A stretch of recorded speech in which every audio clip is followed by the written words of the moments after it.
Before Pretty Woman became a $463 million fairy tale, before Julia Roberts smiled her way into Hollywood history on the 23rd of March, 1990, the story was something much darker, something no one at the studio wanted audiences to see. Because the movie you know was not the movie that was written, the original screenplay wasn't called Pretty Woman. This was one of my all-time favorite outfits for the Golden Globes. I got this suit at Armani. I went into the men's department and they had an in-store tailor. I don't even know that people wore really fancy gowns to the Golden Globes then the way they do now, but I thought that I was very extra in this outfit. I could not have known that it was going to become this statement outfit. I just thought I looked fabulous and I still have that suit. It was called 3000, and when screenwriter J.F. Lawton finished it in 1987, it was not a romantic comedy. It was a bleak drama about prostitution, addiction, and class exploitation in Los Angeles. No opera scene, no shopping montage. No fairy tale ending, and definitely no knight in shining armor climbing a fire escape.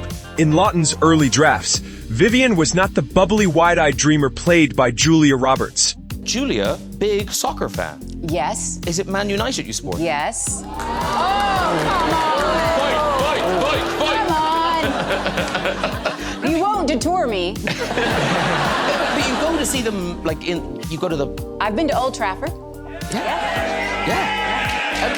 I'm a true fan. Yeah, we've got pictures of you. This is you, I don't know what dressing. You with Marcus Rashford. Oh my God. Yeah. Wow. Yes. Wow. Thank you.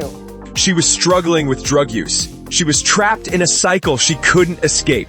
The script made it clear. There was no prince coming to rescue her.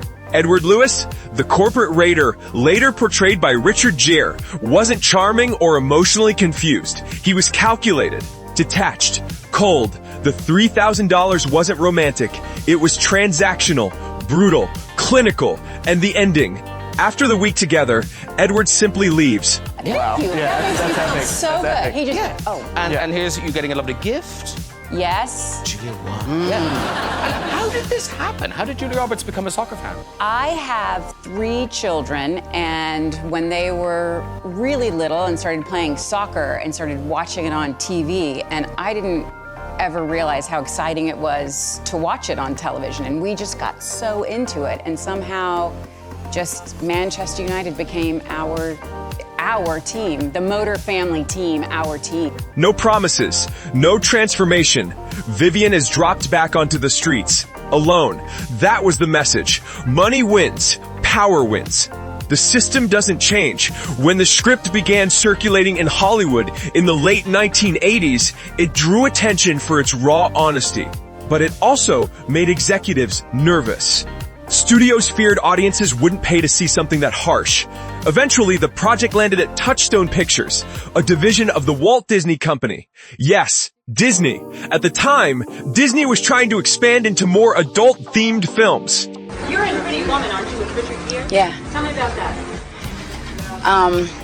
Well, I'm the Pretty Woman, and now I play a prostitute that he is lost one night in Hollywood and stops and asks me for directions, and after a couple moments I kind of just jump into his car, and we basically strike a deal where I will spend the week that he's in Los Angeles on business with him for $3,000, and it's kind of what happens over the course of that week. And what a week, you know? Hey, congratulations. Under executives like Jeffrey Katzenberg, the studio was pushing boundaries, but even they hesitated. According to multiple production accounts from 1988 and 1989, the studio was concerned the original script was too depressing to market. The late 1980s box office favored escapism. Dark social commentary wasn't trending. Producer Laura Ziskin and director Gary Marshall were brought in to reshape the material. And that's when everything changed. Marshall saw potential, but not in the darkness. He believed audiences needed hope. He began softening scenes. The drug storyline was removed entirely. Vivian's background was rewritten. Her vulnerability remained, but her desperation was toned down. The script shifted from social critique to modern Cinderella story, but not without tension. Industry insiders later revealed that some early investors were divided. There were concerns about glamorizing prostitution. Conservative advocacy groups in 1989 were already criticizing Hollywood for moral decline. The studio had to walk a careful line. And then there was the casting drama. Before Julia Roberts secured the role in 1989, several A-list actresses reportedly passed. Molly Ringwald later confirmed she declined because she felt uncomfortable with the premise. Meg Ryan allegedly turned it down. Michelle Pfeiffer reportedly felt the story sent the wrong message. Daryl Hannah later said she believed the film was exploitative. Even Richard Gere initially refused the role of Edward. Some accounts suggest he found the character morally questionable and wasn't convinced the rewrite was strong enough. It wasn't until he met Julia Roberts during auditions that he reconsidered. Roberts was just 21 years old. She had recently appeared in Mystic Pizza, 1988, but she was far from a guaranteed box office draw. Some executives were skeptical about building a major film around an actress so young. During early rehearsals in late 1989, test screenings reportedly produced mixed reactions. Some viewers felt uncomfortable with the power imbalance between Edward and Vivian. Others questioned whether the romantic framing masked something more troubling. And then there were scenes that disappeared. According to early production notes, one deleted sequence showed a harsher negotiation between Edward and Vivian, emphasizing control rather than chemistry. Another reportedly showed Vivian returning to her apartment complex and confronting the reality of her situation more bluntly. Those moments were removed. The final act was rewritten multiple times before filming concluded in early 1990. The ending we know, Edward overcoming his fear of heights and climbing the fire escape, was a late creative decision influenced by Gary Marshall's push for symbolic redemption. But some insiders quietly questioned whether the transformation sanitized the original message beyond recognition. Was it evolution or was it erasure? By the time Pretty Woman premiered on the 23rd of March, 1990, the darker version of 3000 had been effectively buried. Audiences embraced the fantasy. The box office exploded. Julia Roberts received an Academy Award nomination at the 63rd Academy Awards in 1991, and Hollywood declared it a triumph. But beneath the glossy surface, fragments of the original story remained, in dialogue choices, in lingering camera shots, in the tension that occasionally breaks through the laughter. By the time filming began in late 1989, the script had changed, but the tension hadn't. On set in Los Angeles, director Gary Marshall was walking a tightrope. The studio wanted charm, the marketing team wanted a fantasy, but the actors, they were still wrestling with the darker DNA of 3000. Julia Roberts was only 21 years old. She later admitted in interviews that certain scenes made her extremely uncomfortable. One early draft scene, eventually removed, reportedly involved a more aggressive physical dynamic between Vivian and Edward during their initial hotel encounter. The tone, according to crew members, was less romantic, more transactional. That version was filmed once. It never made the final cut. Some insiders claim Roberts was visibly shaken after that take. Marshall quickly adjusted the blocking and dialogue to soften the dynamic. The final version replaced tension with awkward humor, but not every scene was so easily reshaped. Richard Gere initially approached Edward as emotionally distant and morally ambiguous. During rehearsals, Gere reportedly questioned whether Edward's power over Vivian was being romanticized. Crew accounts from 1989 describe creative disagreements between Gere and producers over how cold Edward should appear. One source close to production later claimed that Gere felt the character bordered on predatory in earlier drafts. Producer Laura Ziskin allegedly pushed for lighter rewrites to maintain commercial appeal. The studio feared backlash if Edward appeared exploitative, rather than misunderstood.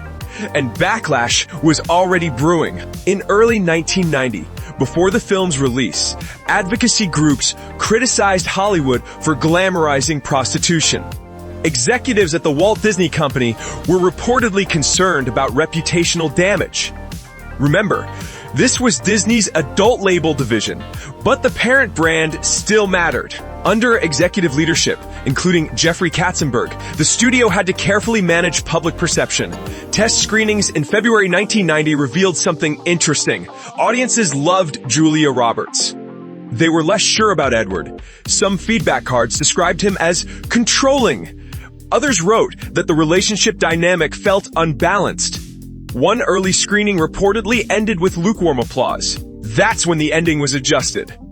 Again, the now iconic fire escape finale was intensified in reshoots to frame Edward as transformed. The fear of hate subplot became symbolic redemption. The goal was clear: shift the narrative from transaction to love story. But there was another scene that caused friction: the necklace incident.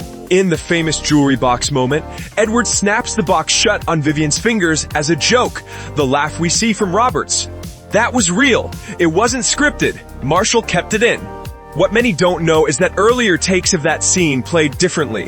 Colder, less playful. Editors reportedly selected the most charming version to counterbalance darker undertones in surrounding scenes. Then there was the Rodeo Drive confrontation. During filming in Beverly Hills, crew members recalled real shoppers reacting angrily to the subject matter. Some bystanders reportedly shouted insults during takes. Security had to manage the crowd discreetly to avoid press attention, because the truth was this: Hollywood was nervous. If the film leaned too far into realism, it risked controversy. If it leaned too far into fantasy, it risked criticism. And inside the production, not everyone agreed on where that line should be. There are persistent rumors, never officially confirmed, that a longer cut of the film once existed, a version closer to Lawton's original tone industry. Archivists have speculated that early assembly edits ran significantly darker before studio notes reshaped the narrative. If that cut still exists, it has never been released. By the time Pretty Woman premiered on the 23rd of March, 1990, audiences saw a polished romance. They didn't see the arguments in rehearsal rooms. They didn't see the scenes that were filmed and quietly removed. They didn't see the studio memos warning about tone sensitivity. When Pretty Woman premiered on the 23rd of March, 1990, no one predicted the explosion. The film opened at #1 at the US box office. Within weeks, it became the romantic event of the year. By the end of its run, it had grossed over $463 million worldwide, a staggering number for that era. Julia Roberts became a household name almost overnight. She was nominated for Best Actress at the 63rd Academy Awards in March 1991. Magazine covers followed, interviews, endorsements. The industry crowned her America's sweetheart. But while audiences embraced the fantasy, critics were sharpening their knives. Prominent feminist commentators in 1990 argued the film glamorized prostitution and softened systemic inequality. Several opinion columns published that spring described the story as Cinderella funded by capitalism. Others claimed it sent a dangerous message that wealth redeems exploitation. Even some journalists pressed Richard Gere during press tours about the morality of Edward's character. In multiple interviews, Gere emphasized that the story was about emotional growth, not transaction. Still, the questions didn't stop. What made the backlash more intense was the cultural timing. The late 1980s and early 1990s were marked by economic anxiety and visible wealth gaps in America. Corporate takeovers were dominating headlines. Edward Lewis, the corporate raider, symbolized a very real Wall Street archetype. Some critics argued the film humanized that figure too conveniently. Meanwhile, advocacy groups focused on how sex workers were portrayed. Organizations representing real-life women in prostitution criticized the film for presenting a sanitized, unrealistic depiction of street life. The original 3000 script, with its darker tone, might have aligned more closely with their concerns. But that version had been erased. During interviews in 1990 and 1991, director Gary Marshall consistently defended the film as a romantic fable. He rejected claims that it promoted exploitation, stating that it was ultimately about two lonely people finding connection. Yet behind closed doors, studio executives were aware of the controversy. Touchstone Pictures, operating under the Walt Disney Company, monitored media narratives carefully. The brand could not afford sustained moral outrage. Publicly, the numbers drowned out criticism. Privately, some industry analysts questioned whether the film's success came at a reputational cost. There was also another layer of intrigue: the power imbalance debate. Throughout 1990, television talk shows hosted heated discussions about whether Edward rescued Vivian or simply purchased her transformation. The shopping montage on Rodeo Drive became iconic, but also symbolic. Was it empowerment, or was it validation through luxury? Even cast members felt the pressure. Roberts, in later interviews during the 1990s, admitted she didn't fully grasp the cultural impact at the time of filming. She was 21. The role catapulted her into global fame, but it also defined her early career. Suddenly, she wasn't just an actress. She was a symbol, and symbols attract scrutiny. Meanwhile, rumors circulated in industry circles that certain critics had seen earlier script drafts before release. Whispers of a darker ending resurfaced in Hollywood conversations. Some wondered whether the softened narrative had diluted what could have been a more socially powerful film. But controversy didn't slow momentum. Home video sales surged in 1991. The soundtrack, featuring Roy Orbison's "Oh, Pretty Woman," climbed charts again. The film embedded itself in pop culture. Yet here's what's rarely discussed. The backlash forced Hollywood to reconsider how it handled stories involving sex work. Studios became more cautious. Romanticizing transactional relationships would face heavier scrutiny in the years that followed. In many ways, Pretty Woman marked a turning point. It proved that audiences would embrace fantasy, even when rooted in uncomfortable realities. But it also revealed a fracture between commercial success and social responsibility. By late 1991, the fairy tale had officially won, but the debate never truly ended. By 1991, Pretty Woman was no longer just a movie. It was a business case study. And whenever a film generates that level of money, over $463 million worldwide, questions follow about contracts, about back-end deals, about who really benefited. At the center of it all was Julia Roberts. When she signed on in 1989, she was still an emerging actress. Her salary for Pretty Woman was reported to be around $300,000, a respectable number at the time, but nowhere near what established stars were commanding. After the film's release on the 23rd of March, 1990, everything changed. Within a year, Roberts' asking price skyrocketed. By 1991-1992, she was reportedly earning multi-million-dollar paychecks per project, becoming one of the highest-paid actresses in Hollywood history at that time. But here's where industry intrigue enters the story. Unlike some A-list actors who negotiate profit participation deals, Roberts did not receive a significant percentage of the film's back-end profits. Most of the financial windfall flowed through studio structures tied to Touchstone Pictures and its parent company, the Walt Disney Company. In Hollywood, back-end participation is everything. Points on the gross, percentages of net profits, those details determine who becomes wealthy beyond salary. And insiders have long speculated that Pretty Woman reshaped how young actors negotiate contracts, because Roberts' career exploded, but the long-term financial structure favored the studio. Then there were the sequel rumors. Almost immediately after the film's box office dominance in 1990, studio executives reportedly explored the possibility of a sequel. Trade publications at the time suggested early development conversations occurred in 1991, but it never materialized. Why? Multiple factors. First, creative resistance. Director Gere publicly stated that the story felt complete. Second, tone concerns. Any sequel would have had to address the reality of Edward and Vivian's long-term relationship. Would it still be fantasy? Or would it confront real-world complications? Third, contract negotiations. Both Roberts and Richard Gere would have commanded significantly higher salaries by 1992. The financial equation had changed. And then there were the persistent rumors, the lost cut whispers that never fully disappeared. Throughout the 1990s, film archivists and industry insiders speculated that an earlier assembly version of the movie existed, closer in tone to J.F. Lawton's 1987 screenplay 3000. Darker, less romantic, more critical of wealth disparity. No confirmed alternate cut has ever surfaced publicly, but the rumor persists. Adding fuel to speculation were comments from cast interviews years later. In retrospective discussions, Roberts described feeling young and uncertain during filming. Gere hinted in separate interviews that the character dynamics were more complicated than audiences perceived. Neither confirmed suppressed footage, but neither dismissed the complexity either. And then there's the piano scene. The moment where Edward plays the piano in the hotel penthouse, brooding, reflective, became one of the film's most memorable images. According to production notes, that scene evolved significantly from early drafts.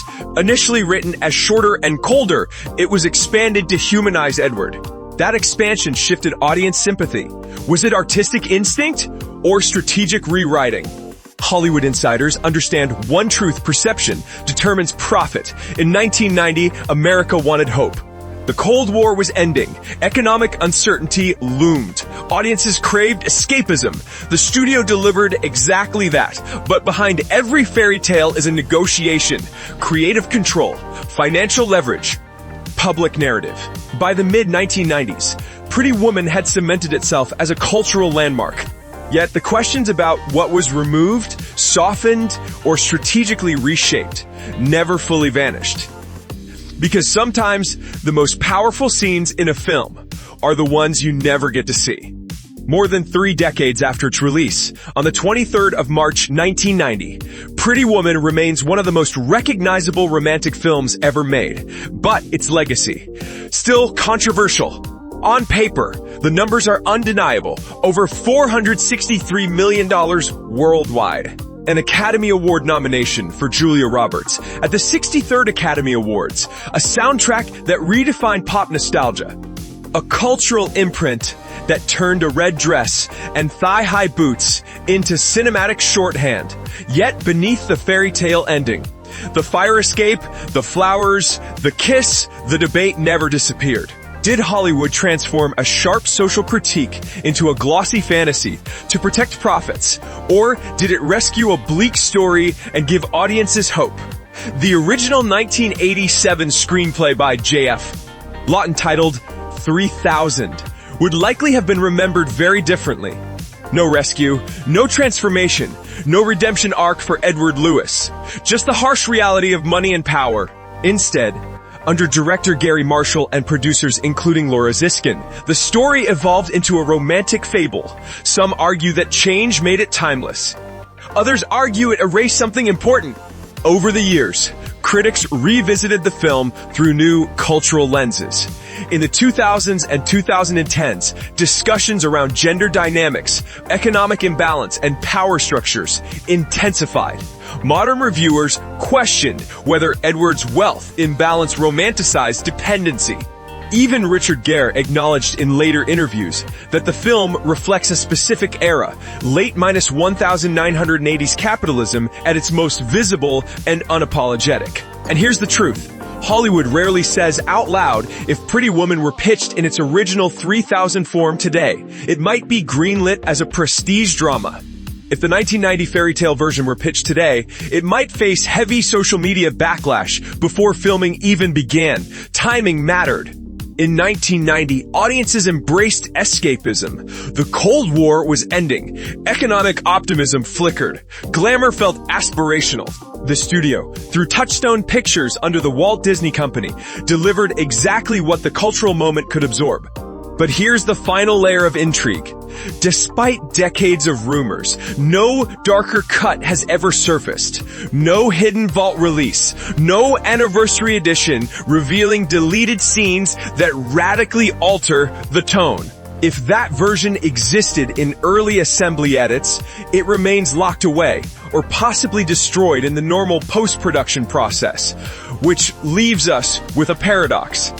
The film is both romantic and transactional, empowering and problematic, charming and strategically calculated, and maybe that tension is the reason it survived. Because every time audiences revisit Pretty Woman, they're not just watching a love story, they're watching a negotiation between art and commerce, between realism and fantasy, between the script that was written and the version the world was allowed to see. Julia Roberts became a global star. Richard Gere solidified his leading man status. Gary Marshall delivered one of the defining hits of his career. But somewhere in 1987, in a darker draft titled 3000, there was another ending. One without flowers, without a rescue, without a fairy tale. And whether that version would have been braver or simply less beloved is something Hollywood will never fully answer.